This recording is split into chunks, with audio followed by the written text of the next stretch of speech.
And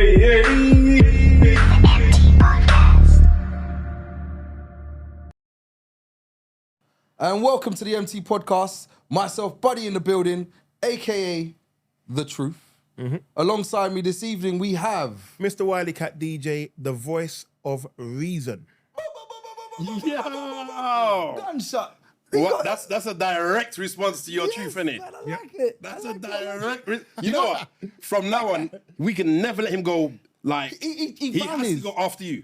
No, He has to go after the truth. Then we got the voice of reason. The voice of because reason. right now that's a direct kind of clash of the titans. But we'll carry on. We'll carry on. Alongside Mr. Wiley is the voice of reason. I apologize. Yeah. The voice of reason. Alongside the voice of reason. Clap or something after Yeah, I mean, well, voice of reason. is Sorelli ever so slightly broken. right. And you know what? Today, you know what I mean? No one else needs to be broken. So this ever so slightly broken thing needs to stop because No.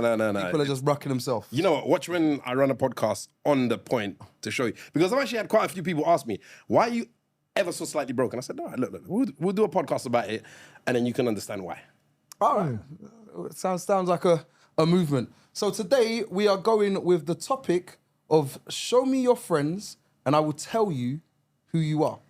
Now this is an old West Indian saying that comes out a lot of the time when you was kids and everything, and your mum or your parents would turn and say to you, show me your friend and I'll show you who you are. So you hang around with bad people, you are a bad person. You hang around with a cheat, you are a cheater. You hang around with a drug dealer, you are a drug dealer, and so on and so forth. And today's topic kind of came around because I was sitting there thinking to myself, I've got a good friend group. And within my friend group, I would sit there and say to myself, exposing people. Nah. Rah. You All don't of a get sudden I'm exposed. getting nervous. Should be. This is how I stay. Yeah, man's got time dates. Two drinks and it's going off. It's going off. But what it is I've got a good friend group. And amongst my good friend group, I'd like to say that I am around certain people that I know to myself uplift me and I uplift them and we get to good places. But there are certain things that certain friends might do and there's certain things that certain friends might not do. And it's like, am I that same type of person? So let's just run a silly scenario first. We'll start it with something silly just to get the blood boiling before we go into other parts of this topic. You got a friend. He's a cheater, serial cheater. All right, goes out and he's about the gallem. That's what he's about. He's just out there and he's doing his thing. One time you've gone out there, you brought your missus with you now. And you're saying your brethren. With my girl, so whatever you do, tone it down a little bit. But she sees the madness that you get up to. So she's now like, rah, you're doing madness. Is this what he's doing? It's like, yeah, this is him. This is just how he stays. So it's like, all right, then cool, sees that. But now she's seen a bad side. He's now taking someone home. But she knows of his missus. So she's like, is this how you stay? Is this how you carry on? Are you like this when you go out, when I'm not around? So you pick up those type of, you've got that she's now sitting there accusing you of being like your friend because show me your friends and I'll show you who you are. Simple. Go on. Just answer yes. Russ, right. you roll with that answer, yeah? Brother, there are certain questions that are asked that no matter what you say is going to be the wrong answer. So you start off with a stance of yes, because she wasn't expecting yes. So as soon as you say that, conversation, now she needs about 10 minutes to reboot. I'm going to sit there. That ball from Safari, that beach ball just spinning. Wait. Shouts out to Director Jay because the way he nearly just choked on his drink just now. Jay, you ready on that? You say yes. All of a sudden, wait a minute. Shit, I wasn't expecting that. Because she's already got the next question lined up. If you had said no, she'd have been like, what do you mean no? But this is your friend. And she's got everything pre-packed to give you. But you roll with yes. And you carry on driving, just bring the window down a little bit so some cold breeze comes in the vehicle because you know it's going to heat up. And just keep driving. I'm going to say this straight away. This is not AKA The Truth talking. I don't know where you're getting Brother, this. Ever so slightly broken. Definitely broken. Not ever so slightly. Broken, bruv. Ever so slightly. Broken. Yes. Jay, you on a yes thing? Right. Yeah, Jay's on a yes thing. Jay's on a yes thing. Do you know why? Because if you're now sitting there saying that you're like him, and she's now genuinely got this in her head, he goes home, he takes his thing home, does his thing. All right, Jay spinning around. Jay spinning around. You ready for me today? Oh dear. Sorry?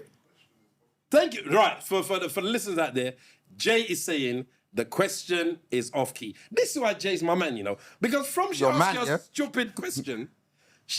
stupid question, you have to respond with a what? With a stupid answer. Stupid answer. Right. So this is what you're rolling with this. But I'm rolling with it hard. But then, all right, even if she doesn't She's looking at your boy and saying, wait, so is that how my man's going on? He's got a gal, you lot came out tonight, he's drawn something, and Is this what you would do? So is this what you're on? Yes. And carry on driving. All right, so you're going on the we're going on the perception of her actually asking you. I'm going on the perception of this is something that she's thinking. She might not say it to you. All right. Now we're in a reality thing. Now. Right. Come and go. Because this is what she's thinking. Come with the So truth. she's sitting there now in her head thinking, is this how these guys carry on? Because I'm seeing his brethren doing. This is his best friend. This is what he's doing. So if that's what he's doing, that must be what he's doing. In all honesty, if I've got an issue, my issue isn't even going to be to answer my missus' question. My issue is going to be with my friend, because you need to be knowing what you're doing around my missus. If that's what you do, that's what you do. But you also have to know that and how you frame the question exactly how you frame the question is exactly what your friends should be having in mind. Because it should be a case of, you know what, I don't want to look bad in front of his missus. That would be the automatic thing I would expect my friend to be doing. And this isn't just about that. That could be about anything. So why Did you pay for his ticket? What's that? Did you pay for his ticket? Hell no. So listen. So exactly that statement there. I don't need to do something just to act up to because your missus is there. But you know what, though? your missus is there. That's your problem. That's not me problem. I'm doing me. So here's the thing now. So then, as my friend, you would know whatever you do is going to reflect on me. So you would know that as my friend. So you need to have your house in check. What's that? So you need to have your house in check. No, not even that. Not even that. You need to know you need to have your friendship in check. Because your friendship would say, if let's just say you do have a partner that is gonna have the question that Buddy said. If that's the case, then that means your friend would also know that. I've got $1 million question. So you said you need to have your friendship in check. Yeah. Your friendship needs to be at such a level that your friend knows that you know what. You can check your friend when he wants to do whatever madness he does. No. That's what I'm saying. You obviously don't know. No. What I'm saying to you. Wait. Pause. Brother, we need a sponsored or something sponsored by Citrus. Brother, have you not been out raving with him? Here's my thing, yeah? It's not about being out raving with Citrus or with anyone. But my point, no. But here's the thing though. All right, your friend, let's take it away from what Buddy's saying. Yeah. Your friend is a drug dealer. Yeah? Mm-hmm. Okay. Your friend's with a drug dealer. Are you expecting your friend to be doing drug dealing in front of your parents? No. Why is that the case? Because they know what they would do around significant people in your life to what they wouldn't do around them. So what I would say to you in that case... And that's out of respect for you. What I would say in that case is, if you put that friend and your parents in a situation where the two of them are in the same vicinity where he's likely to sell drugs, you're at fault. I would disagree. Because I would say, if your friend values your friendship, they're going to put their best foot forward at all times. Brother, this is his business. Don't matter. All right, let me give you an example. Don't matter. Around significant people around you, if it's the wrong thing to do, they're not going to do it because they're around significant people around you. All right. So I have friends who are, I don't want to say, they can be a bad influence. Yeah? Yep. And because of that, there are just certain places you just don't get invited. Ooh. You just Yo, really, I'm not. You're going into the meat straight into this topic. Listen. And you're the truth. Let's keep it real. If you've got a friend who's an alcoholic and you're having a cocktail night, you're not inviting them. All my friends are alcoholics, and I don't know where we're going with it. Recovering alcoholic. You're not inviting them to those things because you're not going to put him in an environment knowing full well You expect him to be who he is. No, but that's different. See, Why is it different? Let's the extremity that you're trying to use is too extreme. Like I'd not invite him, not because I'm trying to disinvite him from being around the friends and stuff and the activities that's going on, but I'm doing it because of the fact I'm trying to protect him because he's got a problem. So that's a totally different thing. So if You know you're what I a mean? gallus and you cannot see piece of skirt and not control yourself, you also have a problem. Trust. That's a different scale, bro. Brother, you're the truth. It's a different scale. You're the truth. You're supposed to be... If you cannot see piece of skirt and not chase it down in front of my family and my kids and my granddad who knows what's going on and is looking at you like, he's trouble, then you've got a problem. But then that's like saying I'm not gonna invite. I don't want to do the elephant in the room type. I'm not gonna invite Citrus to. Poor Citrus, you know. Citrus is not even He's here. not here to defend himself right now. You know when my phone starts going off. Carry on. Calling out man's name. Brother, I never started the calling out Citrus thing. You lot did. All right. You lot? You did. All right. No, I was talking about you. And you backed it. I didn't back nothing. I'm just I doing it now. stand by what I say because I've had to carry drunk Citrus home. So Wait, we could do a show of hands Yeah, who yeah, hasn't. so You know what I mean? I stand We've by all what I done say. that. But you know what? Shouts out to Oops, I Did It Again 3. They said, and they're backing slightly what I said, your friends should respect the situations you're both in. some of your friends do not have the capability of doing that. I'll come back to that. Buddy, Some friends don't have the capability of doing what? Some Of respecting people the situation Brother, you're in. some people are who they are. All right. You have friends that you say, listen, I'm having a christening for my youth. Pass through. You ain't Trunk going to come time. to the christening, come to the little party a bit after. But listen, my mum's going to be there, my aunt's going to be there. They're all very, very, very religious. You can hold a drink, but don't come and smoke nothing around the venue. What happens? They smoke something at the back because they have to. Your aunt, who's got nose of a greyhound, is inside the venue. Jay, you know what I'm talking about? You know what I'm talking about? You walk past them, they're like, yep, it was him.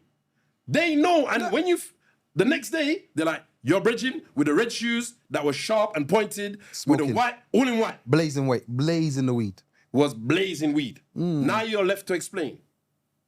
But again, this goes back to the original title of the topic. Show me your friends and I'll show you who you are. So, But I didn't smoke in the place, you know, brother. I went around the back, you know. You said no, don't smoke in the place, but I didn't smoke inside. I went around the back by the stairs, and then, you know, me and my boys, you know how we get, bruv, you know, there was two juice, and but they're your brethren. This is how they stay. So does that make you a smoker then?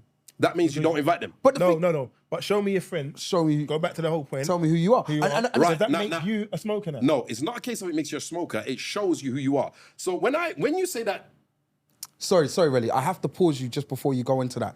And the reason why Wiley's saying that, because obviously going back to what it says, show me your friends and tell me who you are. It will tell me who you are.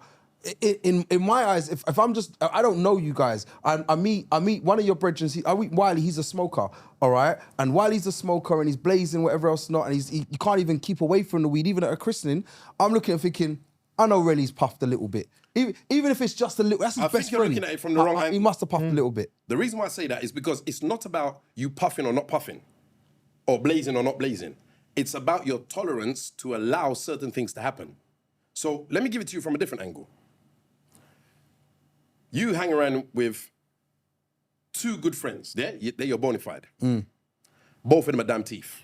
I mean, they cannot see something with not, like, they cannot pass the opportunity to teeth something. Yeah, they come in here and nobody ain't watching, Jay's gone toilet and whatnot, and that camera's not being used. That thing's getting jacked. You, however, are not a thief. You know they're thieves because you've bought things off them. You didn't ask them where they got it from. They came to you, oi, bud, listen, I got iPhone 14, you know. And you're like, what? I need a new phone for my missus, you know. How much you want for it? You know what? Give me a monkey and take it. Now, you've taken this phone knowing full well that it never came from the Apple store. Yep. Okay. Yeah? You took it, did whatever you did with it. Now, you're not a thief. However, tell me who your friends are. Sorry, show me your friends and I'll tell you who you are. Shows me about you that you may not be a thief, but you're okay with them being a thief and you being in that environment of the thief and benefiting from it. Is that your bona fide friend or is that your a guy you know? Brother, you have to go back through the whole... No, But a guy, Jay, can you rewind it and replay it for it? I said your 2 bona fide friends that you. Did I not say that, Jay? That's what you said. No, you did say that at the beginning. But I'm saying to myself, the way you're saying it is for me, it just sounds like if that's your bona fide and your bona fides are teeth, all right. I'm telling you from now, I couldn't sit there and say to myself that you wouldn't teeth nothing or you haven't stolen something. But they're your boys. It's your 2 bona fides. They're your 2 bona fides. You know they teeth. You must have. You yourself don't teeth, but you know they teeth. Or when the opportunity arises, they're not gonna go and break into someone's yard and you know hold nobody at knife point and do them kind of robberies. However, if the opportunity arises and Jay's left the room and the scooter's there and they're like, all right, he ain't coming back for half hour. I'm gonna take the scooter, go shop, and then say I got jacked or something like that. Knowing full well that they've put it in the boot of their car. They're opportunists. Right, but the thing is, you know this. Yeah, but even you saying that, and the thing is, and it's funny because when I'm listening to the story, I've been around people like that. Like from when I was growing up, I've been around them, and so I can tell you who you are. Yeah, idiot. Case closed. Let's go. Podcast done. Podcast done. But what happened with that, all right, is that I realized to myself I couldn't be around them type of people, and I realized to myself because that's not who I am. All right, and I didn't want to get like, 'cause it kind of sounds like a summary where I'm going with this, but it's like I realized that that's not who I am. So from the moment I realized that's not who I am, I had to distance myself from them. So when I noticed to myself that they was going to pick up themselves and they're going to go, well, we're going to go and do a robbery. Right, you can do a robbery. All right, well, So they're no longer your friends? Not so much they're no longer my friends. So you're proving my point for me? But they're not my close peers. So you're proving my point for me? I'm not rolling with them like that. So are they your friends? Are they my friends? Yeah. I still know them, yeah. But So are they no? Right. So here's the That'd be thing. what they become. So shouts to Oops, I Did It Again 3. They said it's called respect at the end of the day. How many friends have respect for each other? And I think that's what it comes down to is does your friend have respect for you? Because ultimately, I would like to think that your friend is gonna censor their behavior, if it's the wrong behavior, around the people that you're around. For example, we're talking about teething, talking about drug dealing, whatever it may be that's a negative, yeah? Would we all have our friends around our kids? No. We have Right. So you wouldn't have All right. because hold up, wait, before I go into that, before you even answer that, And this is guy's supposed to be the truth, you know? when I'm saying friends is not the same as an acquaintance. Like I know a whole world of people, but I have a small group of friends. Am I one of your friends? Yes, you are. Ah, phew. Just about, innit? Just about. Carry on, carry on. My point, Can I ask you a question? But my point of the matter is, not talking about acquaintances, would you have your friends around your children? So a question for you. One. This small circle of friends that you have, yeah? Everybody has their own, let's call it their own force. Yes. Yeah? Their own field that rotates around them. Their own, yeah? Yep. You have a friend that all he wants to do is talk about sports. Every time you see him, he's got something to cuss about with football or something like that. Yeah? All right. I can see where you're going. Go. Right. You got a friend who, whenever you see him, is having some kind of drama in his relationship. Some kind of something. This gal cut up his clothes. His car's got a permanent scratch down the side where she key up his car. Or one of those kind of things, yeah? Mm-hmm. You have another friend. Really nice guy, but he cannot stop swearing. Yeah? You talk to him, I have a friend exactly like that. right. So you I have a talk friend to him and it's exactly effing like this, effing that. Yes. Are you going to have him around your kids? Right. That's a yes or no question, by the way. That friend Yeah. I've had around my stepson a whole lot. Because it's not about their swearing, it's about their character. So my point of the matter is, So if I swear in a good character, you're okay with that? if your character is good, What the here's the thing. No. Here's what I'm saying. I would say to you, Yeah. you need to try and check yourself about swearing. Now, if you're my friend, Yeah. and you got respect from our friendship, Yeah. you will try and do that. I know you're not perfect. I know you may well swear, drop the odd swear word, but your character is what will define if I'm going to have you around my kids. Now, I want to say I agree with you. However, it's my job as a parent to protect my kids. Now, I'm not questioning your character because you wouldn't be my friend if he was one of those kind of characters. Yeah?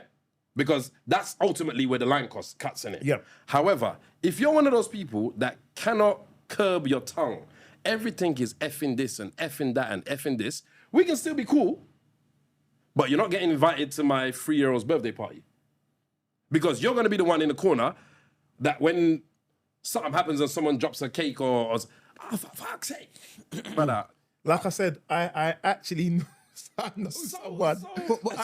Sorry. I know, and Buddy knows the same person too. In fact, we was talking about that person on the way on. I don't have them people. Don't even try to bring me to your mix. You I know good people. Are you honestly telling me that because somebody swears, you're not going to have uncontrollably? Uncontrollably swears. I won't have you around my kids. No.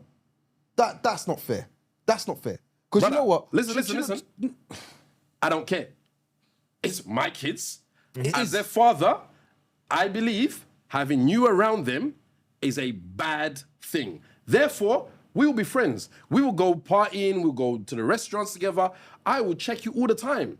However, when it comes to my kids, yeah, you lot go upstairs and play. Or if we're in the car, whatever the case, I will keep a separation. That's not nice. Then you don't have... Forget about nice. My job as a parent is to protect my kids. All right, but then you don't have any real friends then. My kids have never heard me swear. All right, and that's good. And that's brilliant for you. So why am I then allowing you to come and swear in front of them? All right, but what I'm trying to say is that you don't have any real friends then, innit? Because at the end of the day, if you can't educate your friends, all right, to turn and say certain things to be around... If it's a case of being around your kids, you say, look, I don't like swearing. All right, I personally don't like swearing. So if I'm going to sit there and say, I don't like swearing around my child, all right, please, can you refrain yourself from doing it? I know you swear all the time, all right, but not around my child, please. Right. All right. As my friend, he would be able to understand, say to himself, even if it does slip up and he goes, and I just went to the effing, You got this, yeah?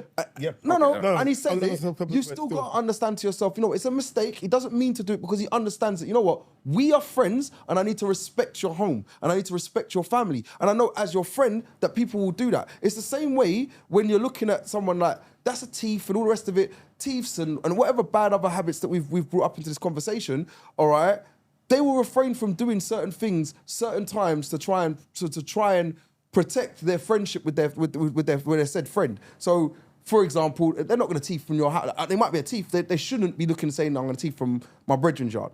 You know what I mean? And you should have that type of trust that he's a thief, but not from me. He wouldn't thief from me. And I know people have done that. If the opportunity arises in a christening that somebody left their phone, he may take you out of the christening. He never took anything from my yard. But in this environment, the opportunity arose, he took it. Well, you don't know that many thieves then, bro, because they wouldn't even do that. So shouts out to everyone who's been, the live has been popping. So shouts out to, oops, I did it again, 3. Says, working in construction for 10 years had a bad effect on you, i.e. the swearing. Prince Splash says, that's complete rubbish in terms of when you're saying that you pull him on the swearing.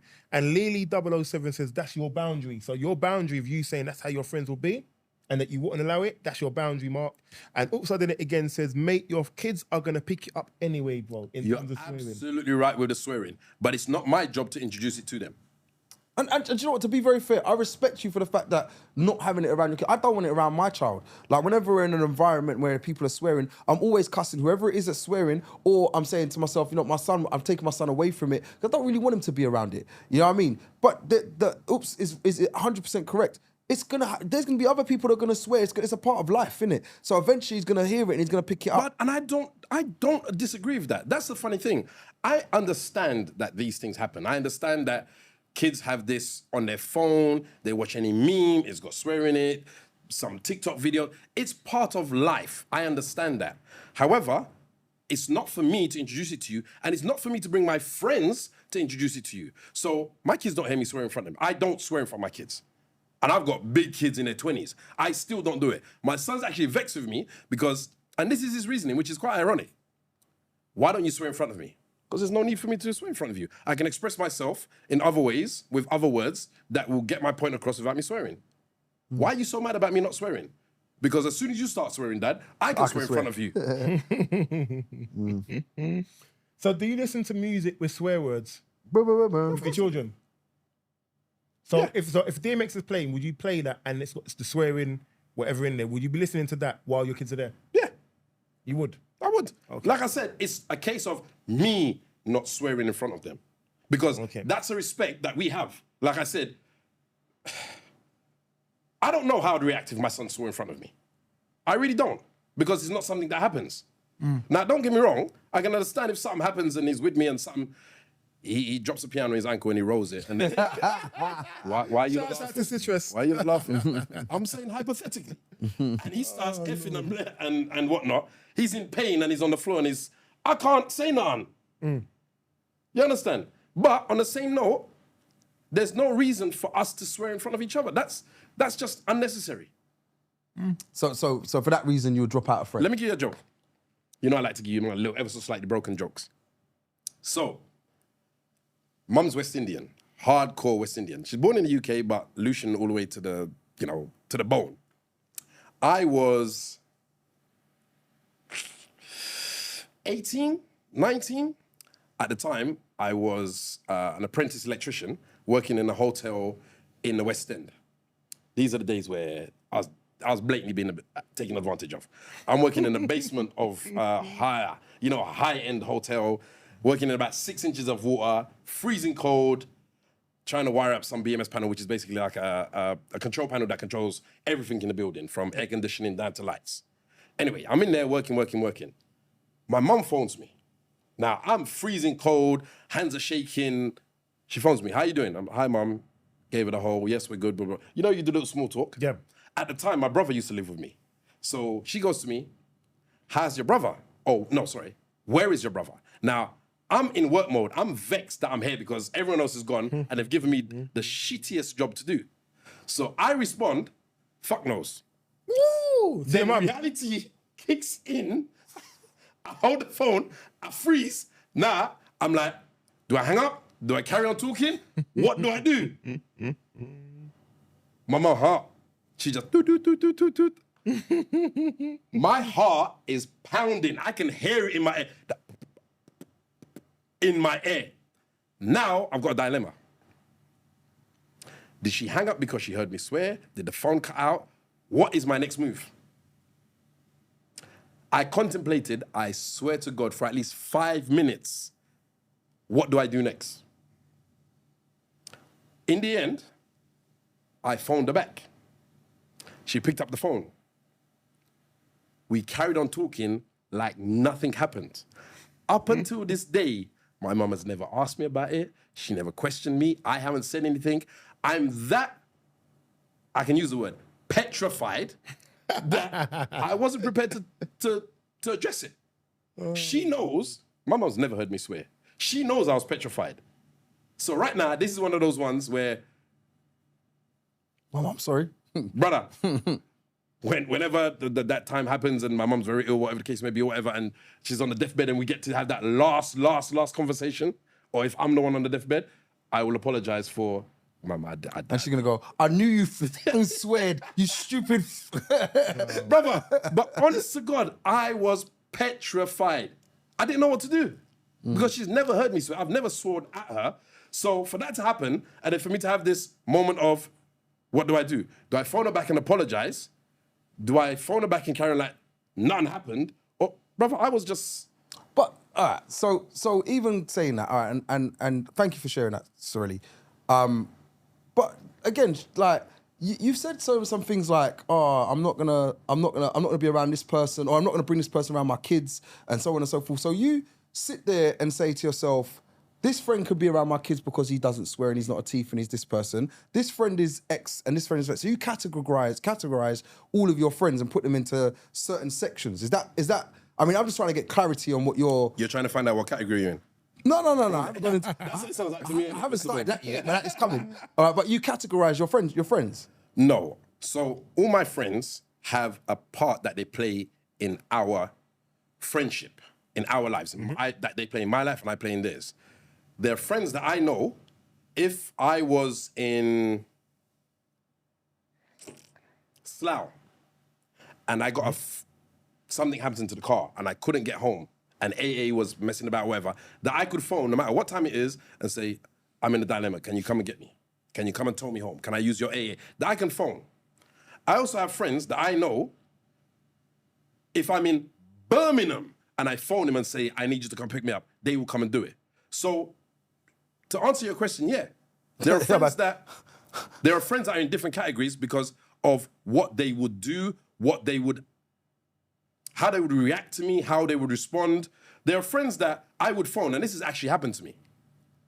that I could phone and say, you know what, me and the missus broke up, you know. This was one of my ex-partners. Yeah.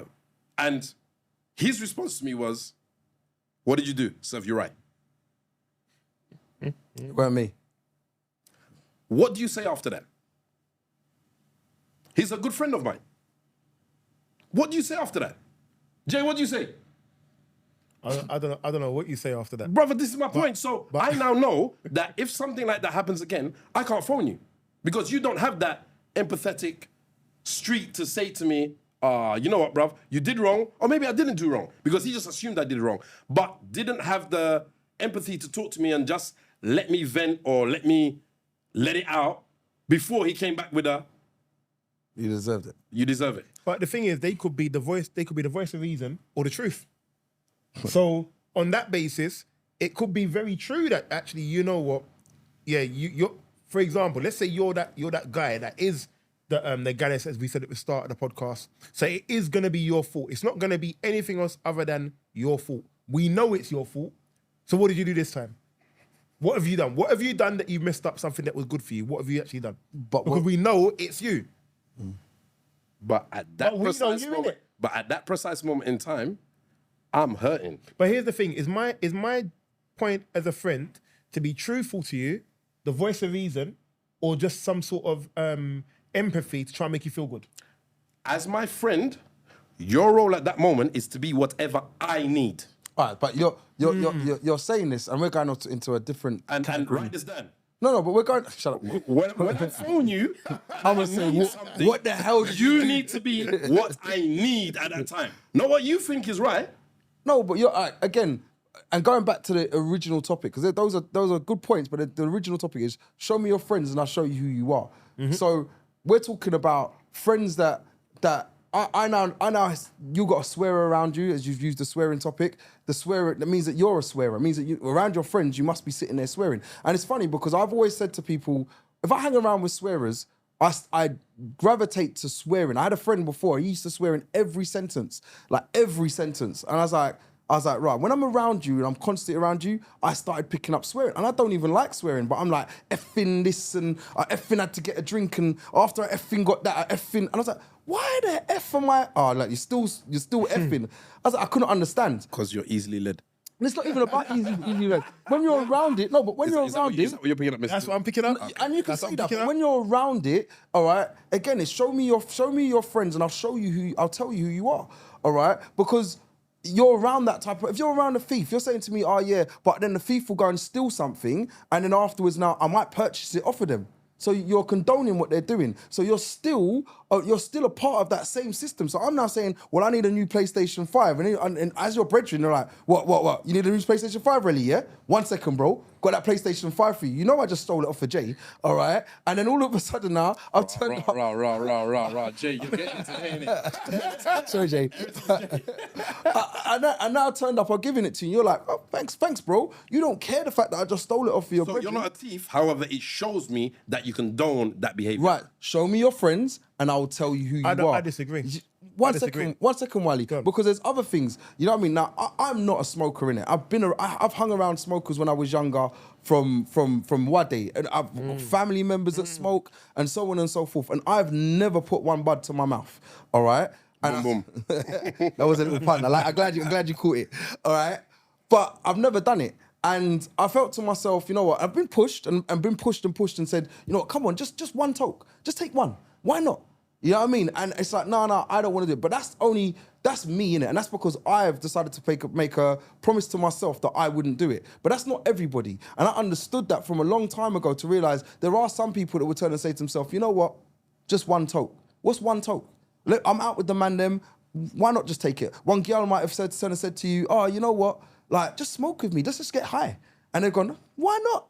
Just with the girl, let me just get high and we'll go and do our thing. And that's happened plenty of times. I've seen them do it. And I'm like, rah, it's never been me, but it's been other people. And they're like, I don't smoke, but I smoke casually now. Just now and again, I'll just pick up a cigarette and I'll smoke, or I'll pick up a weed and I'll smoke it and da-da-da. And I get it. You know what I mean? Like I said, this is how people go and how people stay. So then when people say, show me your friend and I'll tell you who are, you are probably a smoker if you're hanging around with smokers. You are gonna buy the goods off of the thief if you're around the thieves. You are gonna, not saying you're gonna cheat, but you are gonna check. If your brethren's out there checking gal like mad and you're sitting there, you're not in a part of that world, especially when we're younger, not so much when we're older, all right? There are a lot of people that will turn and say, you know what, my brethren's doing it.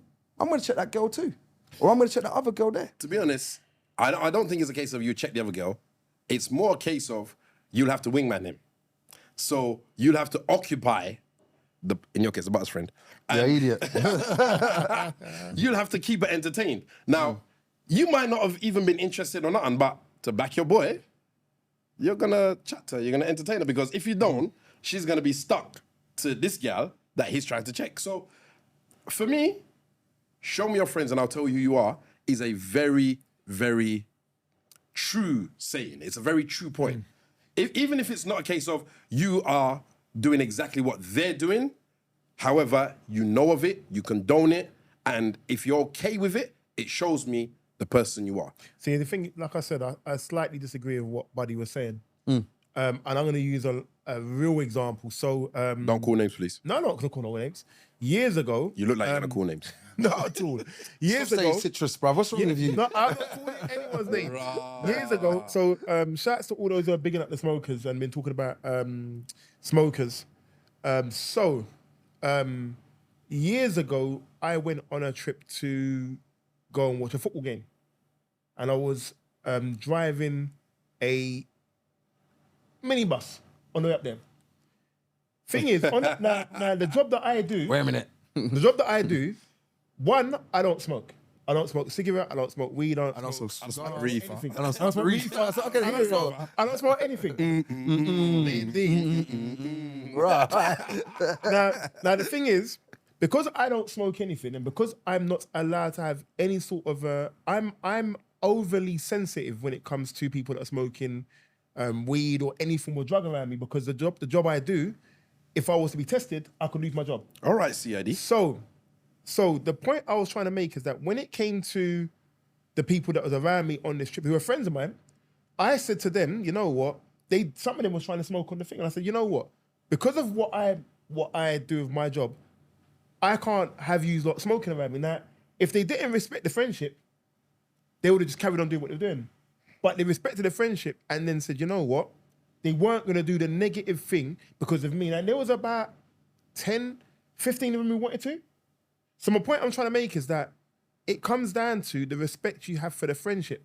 Regardless of whether it's a negative trait or a good trait, shouts out to Lady Louisanne Rice, who says that I've always had all kinds of friends and never taken on all the negative traits. And that's what it comes down to. You can have the most positive and the most negative people around you, but doesn't mean you're going to take on their traits. It just means that you've aligned to their character or you align to their personality. But the thing is, the point or the topic in question is, show me your friends and I will tell you who you are. So respectfully, I totally agree that, you know, you have people around you, you don't necessarily pick up their traits. However, it shows your tolerance level to these kind of things. Using the teeth as an example. Now, there's a lot of people who never teeth, who will never ever pick up their hands and take something that's not theirs. However, they're more than happy to buy something that they know is stolen. Yeah, but you know the difference though is that they don't know. One, they don't know who it was stolen from. Two, they don't know if they. We just said it was stolen from Jay, bro. Like, they assume it was stolen. But they don't know. Property of Homerton Hospital on the side. What you don't know, is what you don't know is their mentality. They'll close their eyes and say, "I don't know." Wherever you got it from, that's your business, and that's how they will rationalize it. But the thing is, that doesn't justify it, because if I came to you now and I said, "Hi, Mr. Boom, I got a new iPad Pro. This thing is $2,500 in the shop. Yep. I can sell it to you for £500, cash now." I'd buy it and I wouldn't ask no questions. When you turn it on, it says property of J Studios. Then I will turn around and say to you, this thing here, give me the money back because I don't like how it's saying that. But if it don't say that, but if I've got the thought That's a process, lie. I think you've stolen it. No, it's not a lie. Jay, I'm gonna tell you the truth. Jay, If that Apple Mac turns up at my yard saying J Studios, I'm gonna be like, do you know what why? J Studios? Do you know why? Because if I can verify it's been stolen, my heart is gonna go like this. Think, you know what? If I get caught with this, it's me. But you know it's stolen because they're selling it to you for £500. No, I assume it's stolen. You know what? Once I know, You're not not involved. involved. I have a friend, and I'm not gonna bait you up. Citrus. When I was young, this was a long time ago. When I was young, I went to their yard. And to show you how long ago it was, we still had videotapes, VHS, or VCRs, should I say. And he had a VCR under his TV. And inscribed on the flap where you put the said property of Homerton Hospital on it. that's why he said And it. he had it bare face in his yard playing when we went to his yard. Bare face. And the thing is, back then, they knew people would like rub out Sharpies and all those kind of things. So they burnt it in with like a hot pen or something like that. So the actual plastic had it melted in. Property of Homerton Hospital. Shout out to Homerton Hospital. But Bare plugs. bare face, he had it. He didn't care. Now, I can't even blame him because he was young at the time. So, sorry. This is down to his parents. But was that his? No, that's what I'm saying. It was down to his parents. No. What I'm saying, but he never gave it to you. But it was in his yard. But my point is, if he's doing that, that's on him. If he's not involving you, whether or not whether or not people are showing themselves and they're showing that, you know what, they're a thief, so therefore you're associated with them. My point is to say that if they're not involving you in that, it's different to if they're involving you in their madness. So I'm Totally different. So I'm gonna move it on a little bit, right? So let's just go on to where it's you've got a friend, you've grown up with them, we've done good together.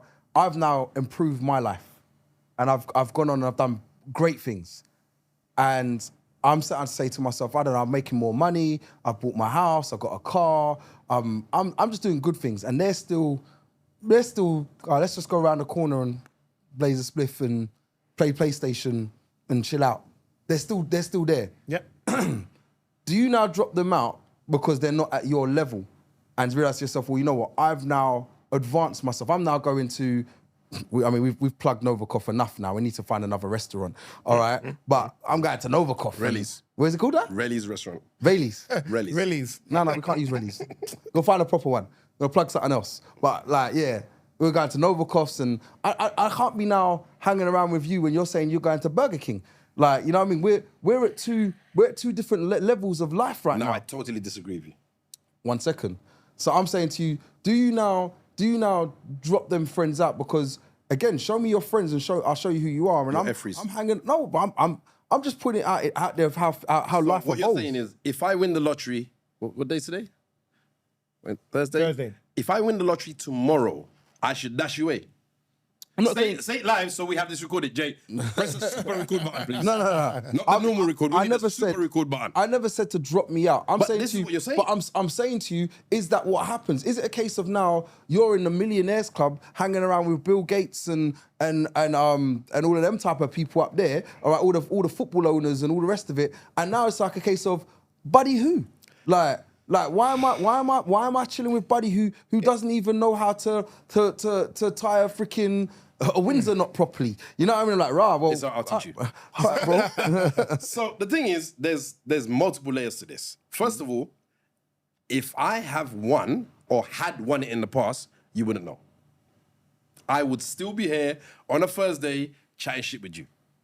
So I'm saying. Anyway, go on. However, if it was life-changing money to the point where I can say, you know what, bud, you never have to work again, then Sorry to cut you, sorry, because you're doing it on a win. I'm saying to you that you've earned this. So you've fine. you've, Okay, you've just let me working. go back. Let me go to your thing then.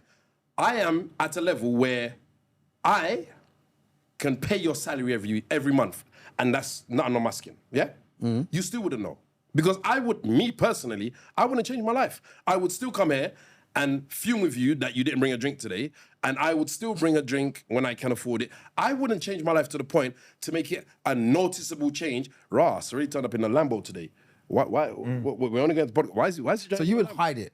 No, it's nothing to do with hide it. I would live a lifestyle I would live the lifestyle that I need. So you would still basically keep the same said friends you've got now. I would still keep my said friends because you're my friends, not because of how much money I have or where I live or what I can give you. You're my friends because you've chosen to be my friend. So here's my argument. Now, especially is what some of the thing that you said earlier on, where you said you categorize some of your friends. Yeah. Now, the truth of the matter is, I might not be that friend that you can now take to that freaking suited and booted super. So I won't take you there. And you can't take. So this is where you hang out now. These are your friends. These are the people that you. No, 1 second, Wiley Boom. Like this is the people that you hang around with right now. Whatever it was that our friendship was built on. So let's say Mr. Boom is the man that we can go and listen to classical music together. Yeah, we go and listen to. I don't know, somebody coming over from Asia and they're a pianist and they've got a one night only show and we're going to go and see that because that's what our friendship is built on. I'll take him and go. Tickets are £1,500. No problem, let's go. You, however, you're my friend who we go soca raving together. I don't know, Marshall Montenda's coming over, Cass is coming over. We're going to that. We're going VIP, we're going, because our friendship is built on that. It's built on... Do you understand what I'm saying? Shouts out to Also Did It Again, who says, I'm sorry, but none of my friends determine my actions. I am who I am, not because of my friends. And I can say this much as well. I know someone, in fact, we all know someone who became a millionaire through their business. Their circle of friends has not changed. Irrespective of the fact that they've attained new friends, their circle of friends did not change. I disagree. No, it's not disagree. It's a fact. I'll tell you why I disagree. Because I don't hang around with you lot no more. No. They do. To the point of... Not as much. No, they do. No, they make do. time. They do. It's to the point of... and I don't want to expose people, but they hold a yearly event. Yeah? They hold a yearly event. I'll just say polo. That will make sense to it is. Yeah. They hold that yearly event and they involve the people who they've been friends with from a long time. It's not new friends who can bring in money. It's the friends they've had from a long time that they work with. So my point of the matter is that you can still you can always meet new people and what's the saying? Reason, season, lifetime that you have friends for. But if your lifetime friends will always be your lifetime friends. Yeah. And you will never, money won't change that. You could have $1 million today and have nothing tomorrow. I disagree. Money does change it. Money and ambition. No. Money and ambition changes it because it depends on what you're doing in it. Like no. One second. Well, let me talk. All right, because at the end of the day, if I'm sitting there saying to you that I've got certain ambitions that I want to do. I'm an ambitious person. I want to run a business. I want to make money. I want to go to these nights. I want to go on holiday. I want to tour the world. I want to do all these different great, crazy and great things. And then you're going to sit there and say to me, well, I just want to chill in later. Were you friends before? We was friends before, but I've just outgrown you. What made that friendship? Just the fact that we was cool. We was cool. Brother, it takes more than just being cool to be... There's a reason why you're... Everybody you are friends with, there is a reason why you're friends with that person. It's nothing to do with that they're just cool. Really? If they're your acquaintance, no, really. But you are friends with somebody for a reason. No, I'm friends with people because see, this is the difference, and this is where I suppose we're getting into our characteristics more than we're talking about probably the topic, because it's like you've already said from early that you said you categorize your friends. So Buddy's my friend because he does this. Wiley's my friend because he does this. Citrus is my friend because he does this. Rain's my friend because he does this. So you've categorized every one of your friends and put them in whatever boxes that you wanted to put them in. To be fair, that's not what he said. But he said, he never used us as... No. He said he's got different friends that do different things. Friends that he has in different characteristics. Right. But he wasn't saying he's friends with people because of a different reason. So it's different to saying... For example... You may have friends you go raving with. Those are your raving friends. You may have friends that you go into business with. You may have friends that you go church into... with. Yeah, go church with, whatever it may be. But the point of the matter is, they're still your friends. You're not friends with them because, I want to go to church, so therefore I'm going to become friends with Buddy. You know what? I want to go into business, so I'm going to go become friends with Cirelli. You're friends with each other. How you then characterize your friends where you place your friends is where that comes into. But it's not to say that you're friends with them for that reason. But you're placing them in boxes. So I got my church friends. So why won't you take your church friend to the club? Why won't you? Because they're not club goers. If they're not, But they might want to. If they might want to go that's to the not club them. this week. But you're my friend, yeah? Go on. If I have a problem with, what's the best thing to use? I've got a mechanical problem with my vehicle, yeah? Mm-hmm. Do I come to you or do I go to my friend who's a mechanic? You can still come to me, I can come to you and tell you about my problem. and I can see if I can got any resolutions for it. You can see if you got but why am I going to go to you when I've got somebody? Because I'm your friend. When I've got somebody who specializes in that. Because I'm your friend. I will come to you you've and just tell you my proved my experience. point. Hello. I will come to you and tell you my experience, but I'm going to go to somebody who has experience in that. So, for example, I've got friends who are wealthy, and I'm talking, 6 figures. They for them. All right, stop exposing my business, bro. What's wrong with you? You've already said on the podcast, if you had money, you wouldn't be here. But anyway, I've got friends who are on that kind of, we hired out a hotel because we wanted some privacy kind of thing, that kind of friendship. And they're into investment, finance, that kind of stuff. If I need that kind of advice, I go to them. I have friends who are broke. I'm talking, we're going out and we're calculating how much the food's gonna come up to before we go into the restaurant. However, emotionally, supportive, second to none. Mm-hmm. They have my back. When it comes to common sense and giving me the truth and the facts of what I need to hear, second to none. When it comes to hearing me rant on about bullshit and then saying, okay, you finish? This is the reality of it. You have 2 options, this and that. Now, I already know this. However, I just needed somebody to say it to me and make me realize it don't make sense of all this hype talk I'm giving about, I'm going to go and kick in their window, I'm going to beat up this one. They're telling me these are the 2 options. You either stay away from the person or you go and confront it. So I have people, like you rightly said, I have people who are expertise in that particular field. Be it made that it's something that they qualified in, or be it made something that they have experience in, life experience in. So why am I going to go to somebody who doesn't have that for that kind of thing when I've got somebody who's available there? Don't get me wrong, that doesn't mean I'm going to dismiss you. It just means that when I come to you, I'll be like, brother, you will not believe the kind of madness I had. This, that, the other. However, I went to the doctor and the doctor told me, take 3 of these tablets, drink water, and now I'm blessed. But bruv, at the time, it was a madness. I can kill all your argument. I let you rant, but I just said to myself, you know why you would come to me? Because I'm your friend. And you know the difference is, and the funniest thing is you used one example that was probably the worst example to use because you said about the mechanic thing. And I thought to myself, well, one thing, funny enough, like we've had situations with that amongst our friendship group as it is. And it's been a case of, I'm not a mechanic, all right? However, one of my closest friends is a mechanic, all right? And if I have any problems, I usually go and check him.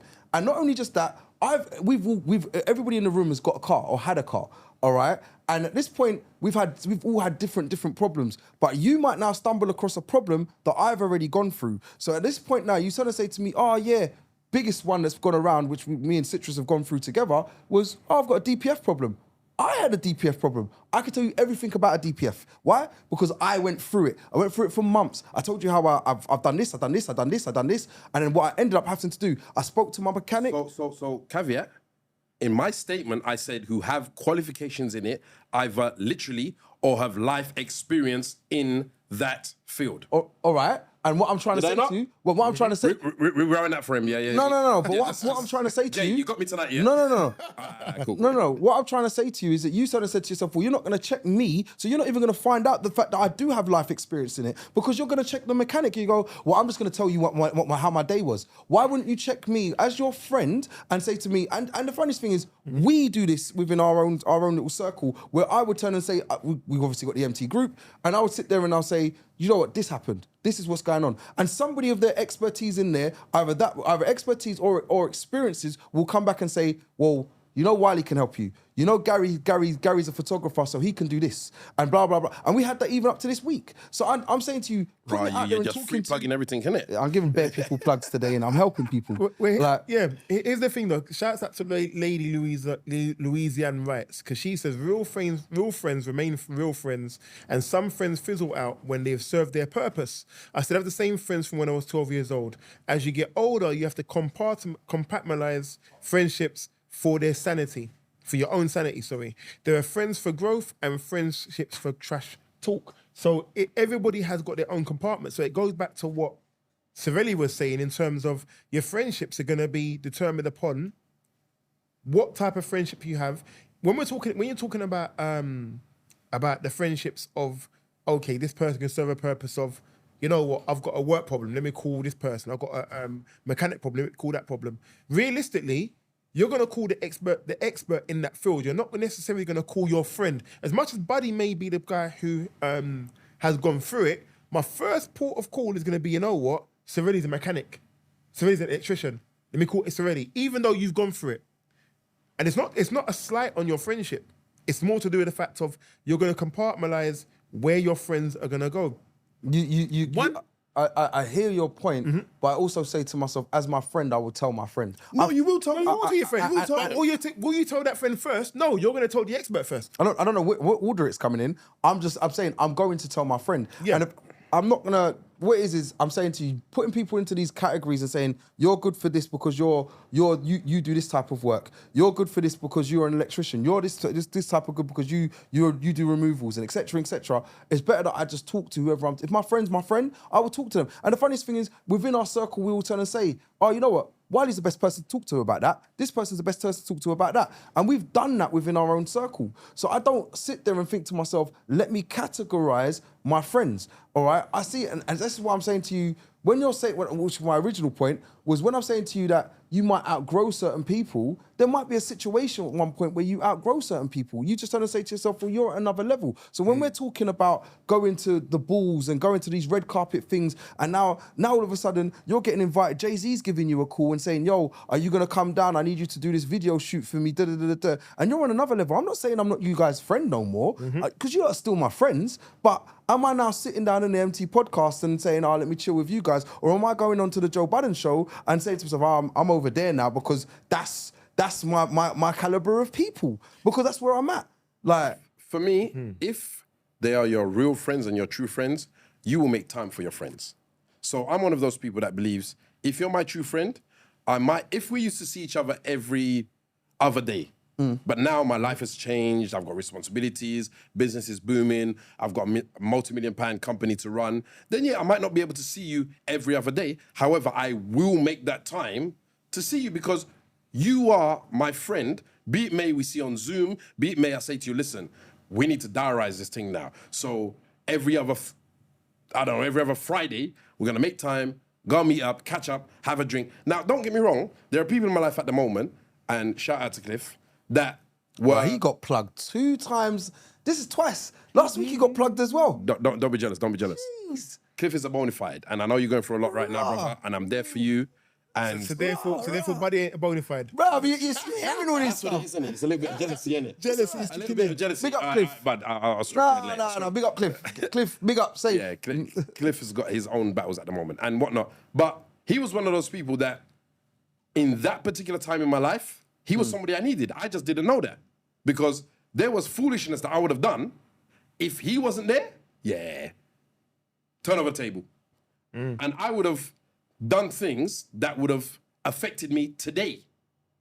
So I believe that there are people that are put in your life that are friends that are there for a reason. And when you've chosen for that person to be there, you need to understand why they're there and you need to respect that. And you need to give them the highest recognition for what it is that they contribute to your life or that you contribute to each other. So for example, the same way you were saying that, you know what, as the topic says for the show, show me your friends and I will tell you who you are. There is truth in that, because if I hang around with a whole load of teeth, I may not be a thief myself. However, I condone the teethiness. New word. Yeah. Words by Serenity. Yeah, that's how to laugh first. That's how to give the little laugh first. The teethiness. I like it. That's happening It's around the best me. one. Yeah, bro. That's happening around me. All right, there's going to be a podcast about if you could make up words, what words would you make? But anyway, we'll carry on. That's going on that I am okay with happening. I don't condone it, but I'm okay with what you got iPad for sale. Yeah, bring it. Come on, bring my yeah. What? You got 15 bottles of Ray. Bring them things, brother. What? You got a piece of steak? It blatantly says Marks and Spencer's on it. That thing's still cold. But you're telling me £2. It says $7.99 on the pack. Bring come. I'm gonna cook. That's my dinner tonight. But if you're okay with it, it doesn't show me that you're a thief, but it shows me that you condone those kind of things. And the same way as the podcast started with, if you go out raving with somebody who's, boy, you know what? Missus not here tonight. That gal is looking good. What are you saying? Even though I'm with my missus, you're gonna still try and draw this thing down and go and do whatever you're doing. Me being there with you shows that I may not do it myself, but I condone what you do. Yeah. I'm okay with it.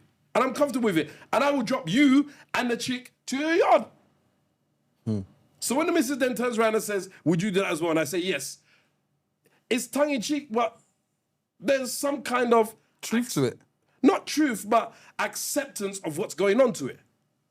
So I don't necessarily agree with that, but I get what you're So saying. let me flip it around this way now, then, because we're talking about show me your friends and show me who you are, yeah? So let me flip it around another way. Your friend shows you who you are in your friendship. So I'll say, for example... That's a hard one, bro. No, I'll say, for example, your friend has shown you that the friendship you valued as your friendship is not the same. So they're having a family get-together drink up, and they've invited all their close friends around, but they haven't invited you. They're having a family event. They invite all their friends around, but they haven't invited you. They're having or they're going somewhere. They're going through something. They're telling everyone, but they haven't told you. How do you handle that as a friend that you're now in that circle of? That's just telling you who you are, innit? It's telling you that your buddy and you're the guy that just keeps on swearing around the kids, and they've told you not to do it, and you're not hearing. So as that friend who's been told that, how do you deal with it? We're not friends. And I stated this from before. But you classified it as no. But what I'm saying, I'm saying you're viewing your friendship with them to be at a level. You say you're friends, but they view you as an acquaintance. But I'm an acquaintance. I know my position. At the end of the day, you're not friends, innit? And it's weird when you're saying it. It's like the best thing I can turn and say to you is that I've had friends. My current set of friends, I would say to myself, right? Why are you laughing? Also did it again. Said never liked them anyway. He said that after you started speaking. Yeah, never liked them anyway. It's not true. He's cool.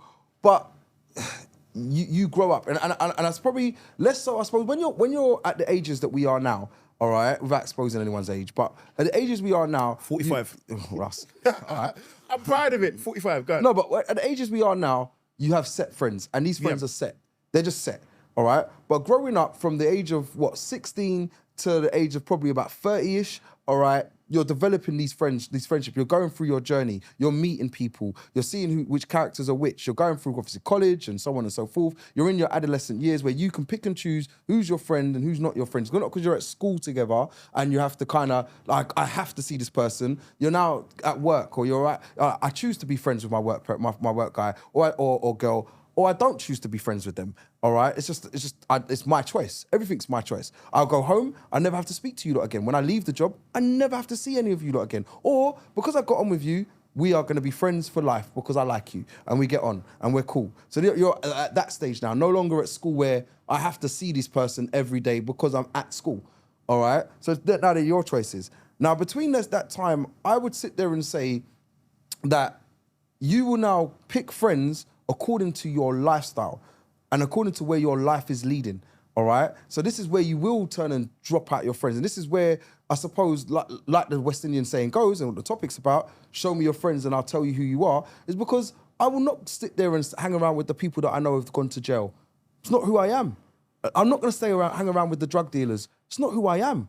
I'm not going to hang around with. One second. I'm not going to because those people they're not people that I aspire to be around and turn and grow into that type of characteristic. So it's likely that I will carry on meeting these new people that I'm meeting, and I'll turn and say, I met Sorelli, I met Wiley. Bro, you guys are people that I turn and say to myself, you know what? They're like-minded. We're looking at work. We're looking at having families. We're looking at doing this. It might even be a case of we like to go raving, or we like to go and check gal, and this is what we do. This is how we do what we're doing. Or it might be a case of we're leading up to a married life. Whatever the situation is, I start to gravitate to the people that are like-minded to me, and those will be my closest peers. All right, the friends that I had back then that were drug dealers and killers and this, that, and the other, and they was into all the badness that they was into. All right, I still know them. All right, but they're not necessarily my closest peers. I will know them. I'll say hello to them. I will talk to them. I'll be cool with them. Got no problem with them. But they're not necessarily going to be the ones that now, like Relly said earlier on, I'm inviting to my kids' party. Why? Because I've got my closest peers that I've grown up with are certain citizens that I want around my kids and want around me. Can I ask you a question? I get arrested and I serve 6 months. You're no longer my friend. I don't like you no more. Wow. No, I'm joking. But ultimately, what you've said is... That's what he just said. That's what you just said. That's not what I said. That's not what I said. What you said from what I heard you say earlier was that if you've gone to prison, that you're no longer friends with him. No, I never said that. No. I never said that. I said to you, there's people that have. I'm saying there's people that have done that. I'm not saying everybody that goes to prison is bad people. I'm just looking clarity here because No, me and Mr. Boom, that's what we heard. Well, maybe you... This guy over here has some surround sound. Yeah, but we know about that. Surround sound said... Don't be surround sound. Brother, We know about that chair already. Amos. We know about that chair already. That thing said, if I go prison, Yeah. I'm getting dash weight. No, it's not that. Okay. I'm sitting there saying to you, because prison, I'm not going into that. But what I'm trying to say to you is there's certain people that live their life a certain way. I know bad people. You know bad people. You know bad people. Let's not go on like say we don't know people No, that we all do. are roadman out here, all right? But are they my best friend? Are they the people that are turning up to your mister and your stepsons or your grandsons or my child's parties? No. But here's the thing though. You're saying no. I could say for some of them, yes. Yeah.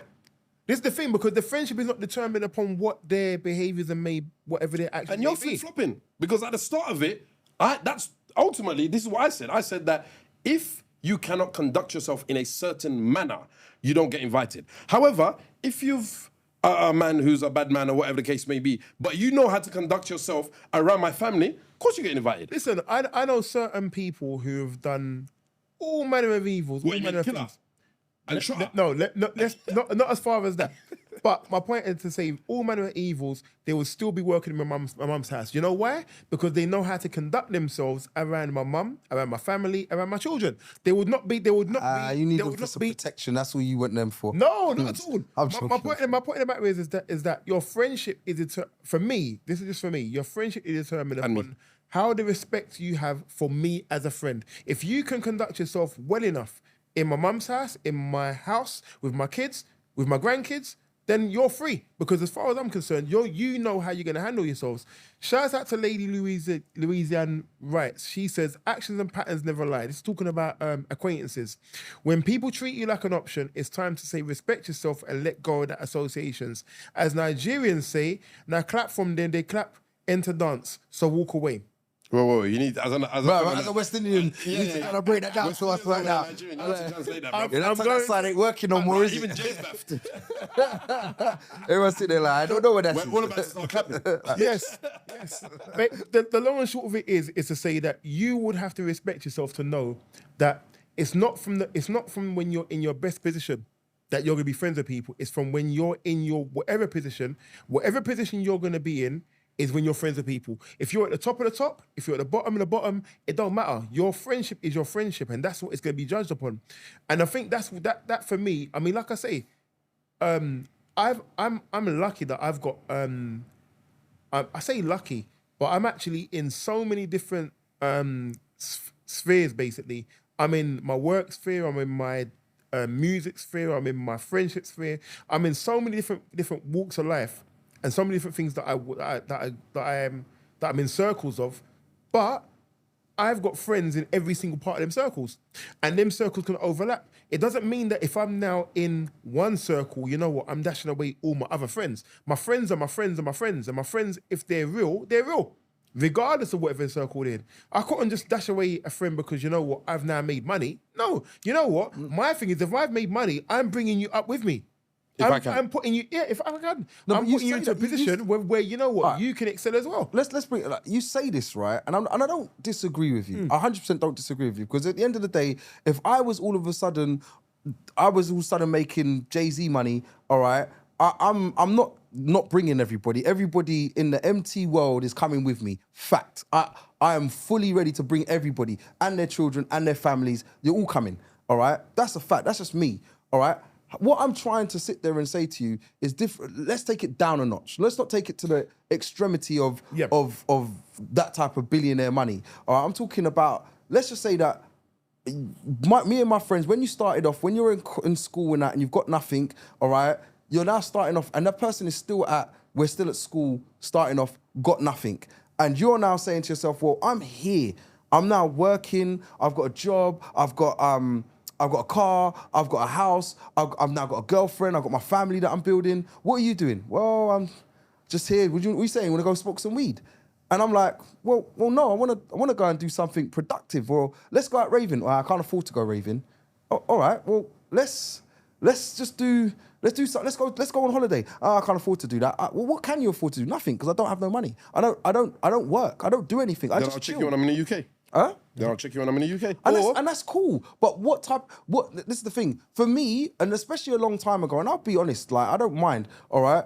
I would turn and I would say to myself, if that was my friend, I'm trying to bring him with me. So I'm now saying, let me find you a job. Let me try and get you where I can get you. Now, at this point, when a person says to me, well, I don't want to do that. What I want to do is I want to sit here and smoke weed and chill out. Yeah. It's what I want to do. Yeah. Like, that's just where I want to be. And I'm like, well, then I'm going to go off and go on holiday. And there's nothing wrong with that. Nothing's wrong with that. And at this point here, the friendship changes. So when we go back why does it change? I'll tell you why it changes, because I'm not going to hang around with you all the time, because I don't want to be here. But that's your choice, though. Yeah, and I'm not saying there's nothing wrong with that. I never said it's not. And this is what, if you let me finish, it's a case of show me your friends and I'll show you who you are. So I'm saying to you, like, I hang around with you and you're saying, oh yeah, you're just gonna chill. I just want to chill out, play PlayStation. This is what I want to do. This is what I want to do with my whole life. I don't want to move from here. And if I'm now saying to myself, I'm going to take myself down to that level to say, that's where I want to be, all right? Oh, I want to chill with you, then I'm never going to get to aspire to the things that I needed to aspire to or go to the levels that I need to get to. Why? Because that's who I'm with. He doesn't want to, I can't drag you because you don't want to be dragged, and you don't want to come up, so you're not going to come up. So I'm coming back down to be here. And I'll tell you what, I'll tell you one thing. Wait, before you carry on, I'll tell you why I know this is a fact. Disagree. And you could disagree, but I'll tell you why I know this is fact. And I don't really want to expose any names, but you know what? I've been in that position. Fact. 100 million% where I know I've been in that position, because I've been in a position where my brethren didn't want to do anything at the time. He didn't want to go nowhere. And I took him on holiday a couple of times. I had to pay. I was like, I just want you to come. Like, and I did all what I can do, and I dragged. And I said, I want you to be somewhere. You know what I mean? Doesn't want to do it. So I'm dragging him along with me. I obviously, you went on this holiday with me, funny enough. All right, we eventually went to Mexico for my 30th at the time. And there was other friends that I wanted to come. They couldn't make it. Why couldn't they make it? Because they can't afford to go to Mexico. They couldn't afford it. They wasn't doing nothing to get to themselves to that point to be able to do it. And they didn't want to. We spoke about holidays and going on holidays together and doing this and doing that. And it was like, yeah, but nah, it's not their world. Now, I got to a point where I realized to myself, I cannot drag you to these points. You have to want it. And then when I realized to myself, you don't want it, or I can't drag you there, then I need to now move on. And I need to go, not saying I need to find new friends, but I need to just get on with what I'm getting on with, because I need to live my life like the way they need to live their life. And they live their life. And at the end of the day, I'm not saying we're not friends. I'm not saying we can't speak. I'm just saying to you that I'm now going on another level. I'm transcending. All right, I'm going off. I'm doing my thing. All right. And at the end of the day, if you're not with me to do that, then you're not with me to do that. And then I make new friends. And these new friends become more important to me, or not more important, but closer to me than you do. But there's one thing you're missing. your friendship with this person was not based on stature. It wasn't based on the fact that you were earning 10 grand and they were earning 10 grand. Your friendship was based on what you feed into the friendship and what that person was feeding into the friendship. So the fact that you're now earning 50 grand and they're still earning 10 grand is irrelevant, brother. Doesn't bother me. It doesn't bother me. It doesn't bother me. Now, if this person is like, well, brother, we were friends when we used to go to, I don't know, Aldi together to go shopping. Now all of a sudden you decided Ocado and Marks and Spencer's is where you want to shop. Cool, we ain't going to shop together. But that doesn't matter because we were still friends. Our friendship wasn't based on the fact that you eat caviar and I eat patties for lunch. Yep. Whatever your friendship was built on, as long as that was true, that will remain. But really, that none of those things bother me. What you do, what you eat, what you decide to do with your time, what you smoke, what you don't smoke, what you do in your spare time. What changes is I now like, for example, I like going soca raving. I like it. And I can't afford it. So I can't afford it, and you can't afford it and you don't want to do it. No problem. So we're not soca raving. I like to play PlayStation. You don't like PlayStation. You're not into games like that. All right, no worries. I play football. But our friendship is built on we like to chat shit together. Exactly. Your friendship is built on whatever it is that centered and grounded you is what your friendship is based on. So you wouldn't now say, oh, because now I like to buy Rolex watches. Because your friendship wasn't based on that in the first place. So you're not going to now turn around and say, oh, all of a sudden you now have to meet me on my friendship level. Your friendship level is based on your emotional, your connection you have. If that connection, regardless of whether whatever your stature is in life, whatever their stature is in life, if your connection is a connection, you could be having the most connection with the most weirdest, nerdest, geekiest person in the world. Don't matter because you have a connection on that basis. So it will always be your friendship will be based on whatever it is. Certain times we meet people in life that people say, right, how come you're friends with that person? Why are you friends with that person? No. They don't understand it, but you're friends with him because you're friends with him. But I'm not talking about that. I'm not talking about, if we're friends, we're friends. I'll use you as a prime example, really. You're not into no sports. I am fully fledged into every single sport, most sports. I am fully fledged. I live off of Sky Sports News. You probably couldn't, you don't even know anything about Sky. You don't watch it. I don't know what number it is on Sky. Bruv, exactly, there we go. All right, I live off of that channel, all right? Now, at the end of the day, I'm not saying that, because that's not why we're friends, because not because you're into sports or not into sports. Even Citrus, who watches sports and is into sports, but he's probably nowhere near as half into sports as I am, but we still chat a little bit about sports. But it's, again, right now, he's fuming. He's spitting feathers right now and calling you a prick. So on behalf of Citrus, you're a prick. Yeah? You don't even know about sports that well. Yeah, no, but I'm saying, like, I will chat sports with him, but it's not what our friendship's based off of. You know what I mean? And my friendship with you is not based off of sports. But that's one of my biggest things. Like, Wiley, our friendship, as much as both of us are into sports, our friendship's not based off of sports, funny enough. You know what I mean? And it's just weird. So I was not saying that anything to do with the basis of the friendship. I'm saying to you about just outgrowing someone. And it's like, let's not be oblivious to it here, guys. Like, you can outgrow anyone. You can outgrow your girlfriend. You know what I mean? You can outgrow your missus. No, but you can outgrow anyone. Like, anybody on this planet you can outgrow, bruv. You know what I mean? Bro, that made Jay scratch his engine out. Jay started turning things over. Jay, shut the hell up, lock off. I beg you don't lock off nothing. If you're locking off anything, just lock off his camera, yeah? Jay's like, you outgrow your girlfriend. Right. Let's start turning the volume down. That's an interesting line. That's a very interesting line. You outgrow your girlfriend. No, but you can outgrow anybody, right? And I'm saying to you, at the end of the day, so you can outgrow your mum. Well, your mum, you got that's your mum. Anyone. Maybe buy your mumsy, but your mumsy's your mum, innit? That's your heart, innit? All right. So at the end of the day, I'm saying you're sounding like Putin, brother. No, but you can outgrow anyone. But and you know what? The funniest thing is, as much as I don't want to say it, you can outgrow your mum. I can get to the point where I'm saying to myself, I can't outgrow my mum. You can, but sorry. When I say outgrow my mum, that's not possible. Outgrow you. It's not possible. Outgrow you. No, you can outgrow his yes, mum, you can. but I can't outgrow my mum. No, yes, you can. Mum, You're chatting. You're chatting because let me show you. At the end of the day, it's not. So have you outgrown your mum? No, I never said I outgrew my mum. No, I never said that, bro. I'm saying to you, you can outgrow your mum. Because at the end of the day, you don't have to agree with your mum all the time. You don't have to be, your mum doesn't have to be your best friend. I love my mum and I will always love my mum. Fact, she gave birth to me. So I'm always going to love her. Even if she does whatever outlandish thing that she wants to do. There's so many people that have gone through so much hard times and they will still have a love for their mum in whatever way or form. And their dads. Because it's also them that there's also dads that will tend to say, I don't love my dad or whatever. But you still got a love for your dad. Your dad gave you life, in essence. All right? So let's not be stupid to it. But I can't disagree with my mum. Might not like my mum. I might get to a point where it's a case of I don't hang around with my mum like that because we don't agree a lot of the time. So I now turn and say to myself, you know what? It's not somebody that I want to be around, but I love her because she's my family. She's my mum. I think with all what you're saying, I don't think outgrowing is the word it's looking for. No, I don't. No, not the language. So you know what? For listeners out there, if you agree with the bud, and I have to call him the bud, the bud.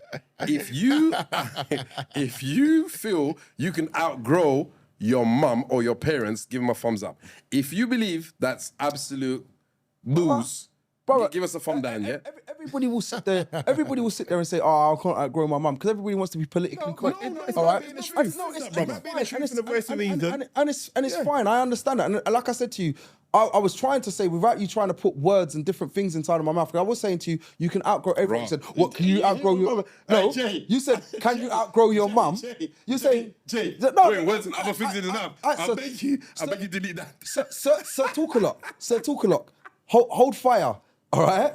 You're sitting there firing, saying, "Oh yeah," I said to you, you can outgrow anybody. You're the one who said, "Oh yeah, can you outgrow your mum?" All right. At the end of the day, what I'm trying to sit there and say is, you can outgrow people. We have one thumbs up so far. Go on.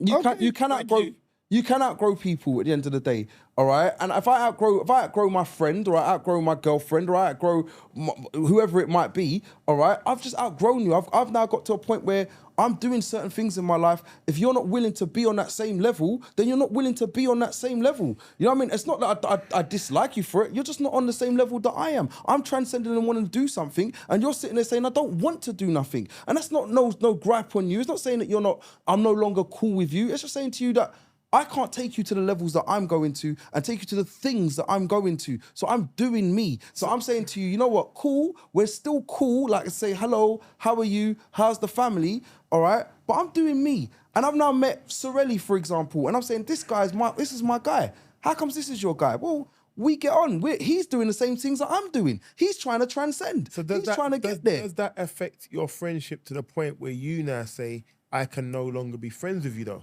I never said I no longer could be friends. I'm not saying you said that. I'm saying, does that affect to the point where that now affects your friendship? Where you, as an extreme, I can no longer be friends with you. As a minimal, I have to try and transcend my friendship with you and no longer be as friends with you as I was before. It's not even that statement don't even make sense. I don't want to be as friends with you as I was before. That don't even make sense, bro. Like, I'm saying to you that we're now at a point where I'm not, as best I can say it is, I've outgrown you, and I would never say that to no one, all right? But I'm now doing me, innit? And if you don't want to come to the levels that I'm going to, then what can I really do? If I'm sitting there saying to you, really, I want to tour the world, bro, and you're sitting there saying to me, not for me, not interested. I ain't saying I'm not your friend. Or same with you, I'm not saying I'm not your friend. I'm just saying I'm going to tour the world. Now, I might buck Jay on the way when I'm going to tour the world. And I'm like, rah, Jay wants to tour the world too. And I'm like, yeah, this is my guy. Do you know what the problem I have with what you're saying is? The problem I have is that you're looking at it as you have now transcended, meaning you've moved up a level. Bro, transcended. Transcended. Thank you. You've moved up a peg. Mm-hmm. Just because I don't necessarily agree with what you're doing doesn't mean you've left me and you've gone forward, brother. It's what's your view of what you... Now, don't get me wrong. You can do whatever you want. You can tell me, you know what? I want to go and do the eMpTy. I want to climb Mount Everest. Or whatever it is you want to do. You're looking at it as a positive. However, I may have my own view that, you know what? I don't want to do these things. I want to stay in London and I want to buy 4 houses in the next year. Now, that's not your view. Your view is you want to see the world and you want to do all these things. Bully for you. However, I've got my own path. Now, that doesn't mean we're not friends. It doesn't mean that we can't be friends and do whatever it is we're doing together. But the fact that you're looking down on me to say, well, boy, you know what? I never said I was looking down. And I haven't. It's unfair because we're just on two different paths. Nobody's life should be the same as somebody else's. I'm friends with Mr. Boom. I'm friends with you. I'm friends with Citrus. I'm friends with Mr. Rain. However, all of us have different interests. And I may be friends with you because you like absolutely nothing that I like. Yeah, totally different. Because you talk to me about sports and I'll be like, right, I didn't actually know that was happening. What, there's football match on this weekend? Ross, Liverpool lost again. Liverpool didn't lose again, though. I'm just saying. But it might be those kind of things because opposites do attract. Because I'm tired of talking to people who know about electrics. I'm tired of talking to people who know about investment and properties and buying yards and interest rates and developing houses. And I'm tired of talking to these people because we talk about the same shit every time. Oh boy, interest rates have gone up. Oh, this bank has gone down. Oh, you need to go to this person. Oh, you need to buy the new 4 series have come out. Or whatever the case may be. I may not want to hear that all the time. So coming to you may be that break from the norm. It may be that avenue of, hey, come, let's go raving. I'm like, that's so irresponsible. Where's the rave? Yeah, boy, there's a rave that's happening on Saturday between 12 and 4 o'clock. I've got a meeting at that time. Okay, let's go. So I may need that from you. That may be your role in my friendship, to be the one who says to me, you work too much. Yeah. You have a reason in the friendship. The friendship is a reason. You serve a purpose. And that's what I'm saying. I'm not saying... I ain't trying to put Nike in your mouth. No, but I hope not. I'm not saying that people don't serve purposes. And like you've said very clearly in this podcast, you've got friends that do this, friends that do that, friends that do that. And that's cool, innit? That's how you dictate your friendship circles and your friendship cycles, all right? And that's fine, all right?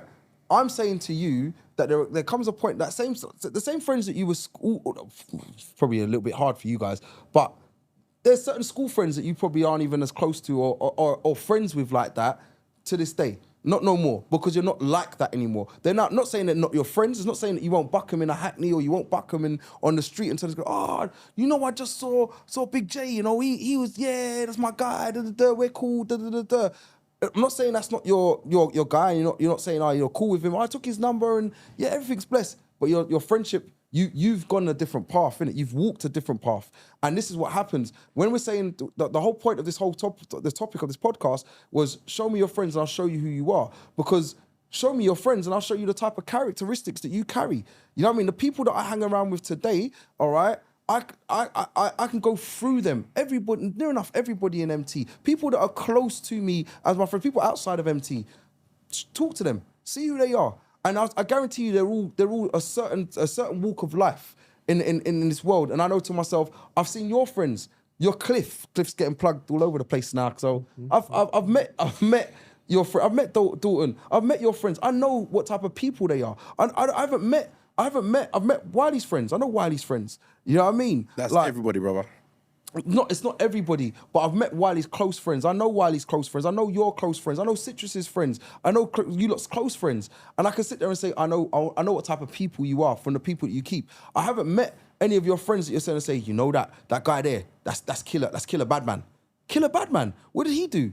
Yeah, best friend though. Mad things. We're going to go around to his house tomorrow. Why do you call him Killer Madman? Because, you know, he done kill a couple people. Couple friends came around, bust his head. Wait, do I really want to go there? But do you remember what I said to you about every friend has a place? That friend, I wouldn't put you in that kind of environment because you go there and you don't know him and you take a drink from him and you say, it's G, what kind of cheap shit is this? Now my man's looking to do you a thing. And I'm in a situation where I'm like, I was the one that brought you there, innit? Yeah. You don't understand his dynamics. Hold his drink it, say thank you, and put the glass down. God, my man's got a little bit ever so slightly broken. You turn around and say, what kind of shit is this? He's looking to do you, brother, this is the thing. But and then I've got to be the voice of reason. No, calm down. But do you understand what I'm saying? So you say that, but there are people in that category that are around me that, like I said, you know killers. Safe. You know Killer Madman. I do know somebody, allegedly, who may have had something to do with the departure of someone. Yes. And I've spoken to him in the last week. Is he your brethren? I've spoken to him in the last week. What, you trying to get man to do me a thing as well? I think you talk to your boy, man, because man don't understand code. I spoke to him in the last 7 days, and we're blessed. Everything's cool. You know, the thing is, it comes down to like was said earlier. Everybody has got their role in it, and the thing is, I don't believe what you do defines what my friendship is gonna be like with you. Because, like I said, there's people that are around me that I know who do good, who do bad, who work 9 to 5, who work 7 in the night until midnight. There's people who work from midnight until 5 in the morning and may not do an actual 9 to proper legit job. The point of the matter is, their character is what determines what the friendship can be like, rather than what they do, rather than what they're like. But when they're around me and when I'm around them, whatever I'm on and whatever they're on is aligned. And that means that they're not going to do something to put me in jeopardy. I'm not going to do something to put them in jeopardy. And that, I think, is the real definition of show me your friends and I'll show you who you are. Because if your friends are doing something around you and it's a madness, it means they don't care for your friendship. They don't care for the respect of your friend. They don't care for you as a person, because they think that you're involved in whatever they're doing, and whatever's happening, it's cool. And that's where the issue, I think, comes from, of the respect levels of the friendship. Because for me, ultimately, the respect you have for your friend will determine what you're going to be like, what you're not going to be like around them. Whole 100%. All right, well, we're going to summarize. I mean, I got a nice summary lined up now. So He's had this already pre-written. Yeah, of course. I haven't had it no pre-written, bro. He's going to pull it from under his leg and start reading it. He's not the truth. Yeah. No, it is the truth, because he'll read it from himself as the truth. But as the voice of reason, as someone who's ever so slightly broken, he's not going to be coming with a true, authentic version of himself from the heart. Brother, you know what? Look, I'm even going to come offline. Look. All right, you go first then. No, I'm not going first. I'm closing. I'm closing the show. No. I'm closing the show. No. I'm closing the show. I need to hear from, as you've been the loudest in the room, ever so slightly broken. Let's go. All right. So today the podcast has been about show me your friends and I can tell you who you are. Now, as with a lot of these old proverbs, there's truth in the writing. In the words, if you have friends around you that, whatever they may do, be it rich, thief, liars, whatever it is, gallis, whatever it is, there is truth about it. However, I think the interpretation that people or people understand from it may not be the representation of what it is. It doesn't mean that you're akin to that, or that you would do what they do. It means that you see what they do and you have a tolerance for what they do, and you'll accept this to be done around you in a certain capacity. So as we said about the thief, if the person's a thief, doesn't mean you're a thief. However, it means that you may be comfortable with them selling you something that you know is stolen. If you have someone who you know is a gallis, you'll be comfortable being around that person and maybe even aiding them in their gallism. That's a new word. New word. You will take the butter's friend, or you will help them out and occupy someone while they're talking to do whatever it is they're doing. And that's part of being a friend. So nobody can really hold it against you, because it's part of being that friend. It's part of being that. The problem comes in where your friend puts you in a situation where they know you're not comfortable, or they know that this is not something you stand for. So, for example, they're a thief. They know you don't really represent what they do. However, everything they thief, they bring into your yard. Do you want to buy this off me? Do you want to buy this off me? They're constantly giving you this temptation. It's almost like a test of your character, so they can turn around and say, see, you're no better than me. Mm-hmm. But obviously they're not doing that because they're your friend, we hope. But it's just to show what your tolerance is of your understanding of what they do. So for me, there is truth in it. If you show me your friends and I see what your friends do, and your friends are prepared to do that in front of other people that you know has an impact or a view of who you are, then there's something wrong with that. You need to start managing your friendship circles better. We had a saying when we were younger that you never mix circles. And that was said for a reason. Not because there were anything that we didn't necessarily want other people to know about each other, but it's just a fact of sometimes it allows your friendship to grow easier. Because if you have people that you know are not necessarily good for other people, you've got a gallus you know that, yeah, he can't see something and not trouble it. You may not bring him to the family event where you know your cousin's gonna be there, your cousin's best friend's gonna be there, your sister's best friend's gonna be there, because you don't want that kind of muckiness, because he'll trouble a tree if it stands still for long enough. Do you know what I mean? So there is truth about this. You have to manage it, see what it is, and understand your friends are who they are. Don't expect them to be anything more than who you know them to be. If this person is a gallus, don't lie to yourself and say, because he's my friend, he won't do this to my cousin, or he won't do this to my sister's friend. He's a gallus. That's what he does. Accept it. That's my stance on it. Mr. Boom. Show me a friend and show me who you are. I think to a certain degree, there's a lot of truth in that. But I think we also have to qualify it that your friends will always be respectful of you. And acquaintances will do whatever they're doing. Your friends will always be respectful of what you do. So ultimately, if your friends are going to be respectful of what you do and respectful of you as a person, they're not going to turn around and ever put you in a position where you're going to be viewed in a negative light. That's not the definition of friendship. Friendship is based upon the love and respect you have for the person, and it's reciprocated back towards you. So that is the definition of what your friendship is. If your friend ain't willing to do that, they're not your friend. They're just someone who is either benefiting in kind from you, or benefiting from something from you, or taking something from you, or viewing you in a certain way where they can get something without actually giving something in return. If it's that friend who swears all the time, they will give something by saying, you know what? When I'm around Cirelli, when I'm around Buddy, when I'm around Wiley, I'm not going to swear, because I know they don't like it. I know their family don't like it. I know if I'm a guy who smokes, I am not going to be smoking around their family, their kids, their whatever, their mum, whatever it may be, their partner. If I'm a gallus, I'm not going to be the guy that goes around all the women when he's there with his partner, because it looks unfavorably on him. These sorts of things for me are where your friendship would go above the line of what your friends would do for themselves. So ultimately, your friends will always do what is natural to them, but your friends will always have it in mind, you as a person are the friend, and that is what they will use as a determining factor for whatever they want to do. Thank you. First and foremost, thank you everybody for joining us on the lives. It's been great, and a nice podcast. I'll give my summary before I probably do the last bits of it. Some of the comments about the friendship side of things, you lot are describing friends and how and what type of friendship people should have with you. Show me who you are. So your friends will show me who you are by just the fact of them being them. If you're around these bad people and you hang around these bad people, you'll be, I'm not saying you're a bad person, but you're around those type of people. We see it in the movies. When you're watching movies, there's a clang of people that are hanging around the bad person. They're all bad people. It's not like they've turned and said, let's put the good people around the bad people, and it's just going to kind of still be the bad person's the bad person, the good people, the good people. It don't work like that.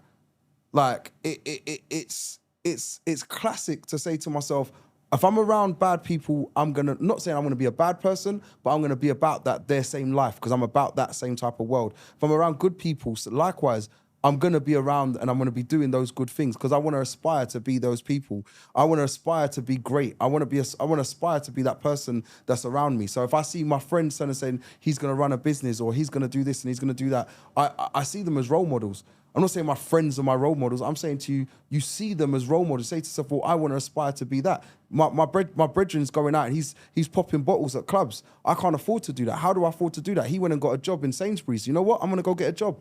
It might not be in Sainsbury's, it might be in Tesco's, it might be in Asda, it might be in Waitrose, it might be wherever, but I'm going to go get a job because I know that's what will allow me to pop bottles, and he got that girl because he did that, and rah, rah, rah. So I'm going to follow suit because he's my brethren. It's who I'm inspiring to kind of be like, or be with, or be on that same level. So for me, show me your friends and I'll show you or tell you who you are, all right? It works in so many different ways. And it's something for me that, like, as a friendship group, and any friends that people have around that are listening to the podcast, try to get your friends to do, not say necessarily do what you're doing, but try to get them to aspire to be as great as you are. You know what I mean? And that's where I kind of say to myself, well, if I'm great, I want my friends to be great. If my friend's great, then I want to be as great as my friend. And that's how I see it throughout. And I've always seen it that way, to say, I want to aspire to be as good, if not better. And I've always got to try and do that. I'm not saying it's a competition, because you know what? I'm happy for Wiley to be where he is. I'm happy for Sorelli to be where he is, or Citrus or Rain to be where they are. If they get to a high point, I'm more than happy. And you guys know me well enough to know I'm more than happy to watch you aspire to greatness. I would then just turn and say to myself, can I be great? You've now challenged me to be great. And that's where I say, show me your friends and I'll show you who you are, because that's what you're supposed to be like. And it does also work in the negatives. And it's a case of your friends doing badness, you should be able to pull them up on those badness and say, don't do that, you're doing wrong. Do better, move forward, do that, do this. Like, let's try and get somewhere together. So it's not a case of, and I know I mentioned it earlier on, and I did obviously play on it, but your friends doing bad in life, then you want to bring them up and hope they're going to aspire to be as good as what you, or better, or do better. You don't want to just sit there and watch them fall and flop and say, well, I'm better than that. I'm now a millionaire. And I know you used it earlier on. I won the lottery, so I'm now gone. Safe, pieces, deuces, I'm out. Like, it's not that, innit? It's never that. So, yeah, just aspire to bring your friends to the levels. If you can't bring those friends to the level and they're not like that, then you just got to turn and say to yourself, for me personally, and this is just probably a bad thing, all right, I would say to myself, well, you got to move on and just do you. Because ultimately, you need to get your life in the right level, in the right perspective, rather than sitting there dragging and trying to drag people that don't want to be dragged and put into the right positions. And that's just my personal view. So anyway, Wiley, do you want to give any shout outs to anybody that was been on the live? Shouts out to Rain_Nelson, who joined us quite late on. Did join us late on as well. Shouts out to Soul Walker 75, I am GBH, Nids Nads, Lucy Jig. Lucy Jig actually said, I believe you can outgrow your parents. Your parents aren't always right. There are parents and we love them, but they are human and can be outgrown. Interesting. That might even be a topic of discussion for the podcast. Big up, Lucy. Shouts out to Simone G. Oops, I did it again. Free, El Zeno. There's a whole load of people. I'm not going to go through everybody, but yeah. Everyone who logged on, Mr. One Spin. Everyone who logged in and logged on, thank you very much. Don't forget to follow the podcast page at the eMpTy Podcast and follow the YouTube page. Like, as well, share, and subscribe. Thank you very much. Is the words. And the eMpTy Podcast on the road next week. Yes, indeed. Oh, yeah, we're doing Carnival next week. You won't be on the road. I won't be on any road, mate. Yeah, one hand. All cripples can't go. One hand, one arm. What you One arm and one yeah? foot. You say that, yeah? You're slightly broken. Oh, yes. Like, So if you look at it, everyone has gone through an injury, barring the Rain Man who's not here, and Buddy. I'm gonna put money on Buddy getting injured at Carnival. Wait. Oh, my Lord. Look at the... This has been the eMpTy Podcast. eMpTy Cup is not half full. It's empty. Yeah.